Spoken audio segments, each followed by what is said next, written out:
Assalamualaikum warahmatullahi wabarakatuh. Perkenalkan, nama saya Nuri Mahrani Sihombing, NPM 18140027. Di sini saya akan menjelaskan RPP yang telah saya buat dengan materi sistem pernapasan pada manusia dan hewan. Yang pertama, sistem pernapasan pada beberapa jenis hewan. Hewan yang pertama adalah cacing tanah. Seperti di gambar.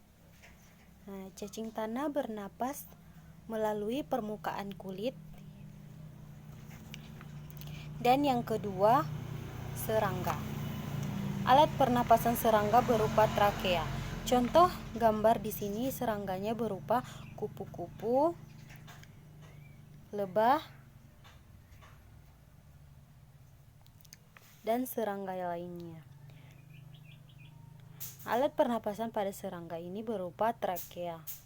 Yang ketiga, ikan.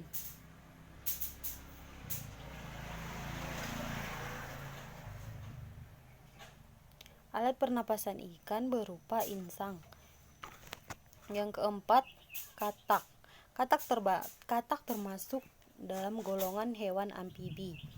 Hewan amfibi adalah hewan yang hidup di darat dan di air. Katak kecil atau kecebong bernapas dengan insang. Sedangkan setelah katak besar atau katak dewasa bernapas melalui paru-paru. Nah, seperti terdapat pada gambar. Ini gambar katak kecil atau kecebong bernapas. Ini pernapasannya masih melalui insang. Setelah katak dewasa bernapas melalui paru-paru. Dan yang kelima, hewan yang termasuk reptil, yaitu kadal, buaya, biawak, ular. Hewan tersebut bernapas melalui paru-paru seperti pada gambar. Contoh hewan tersebut, ini gambar buaya, ular, kadal, dan biawak.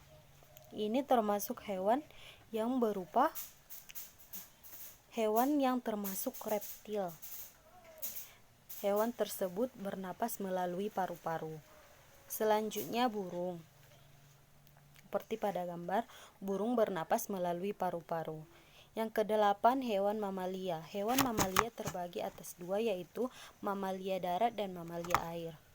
Contoh hewan mamalia darat yaitu kambing, sapi, dan kerbau.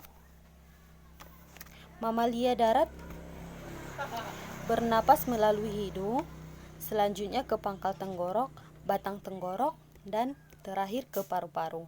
Sedangkan hewan mamalia air terdapat kutub yang terbuka. Saat itulah hewan tersebut naik ke atas permukaan air untuk mengambil oksigen dan mengeluarkan uap air untuk bernapas. Seperti pada gambar di sini, ini adalah contoh hewan mamalia air. Selanjutnya, sistem pernapasan pada manusia. Yang pertama adalah hidung.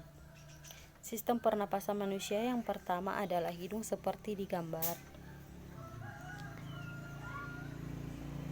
Kedua, faring merupakan persampingan antara saluran pernapasan bagian dalam dan bagian luar.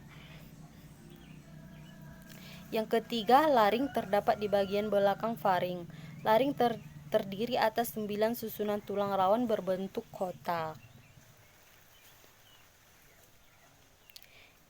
Yang keempat, trakea atau batang tenggorok. Yang kelima, bronkus merupakan percabangan dari trakea serta terdiri atas bronkus kanan dan bronkus kiri. Seperti terdapat pada gambar di.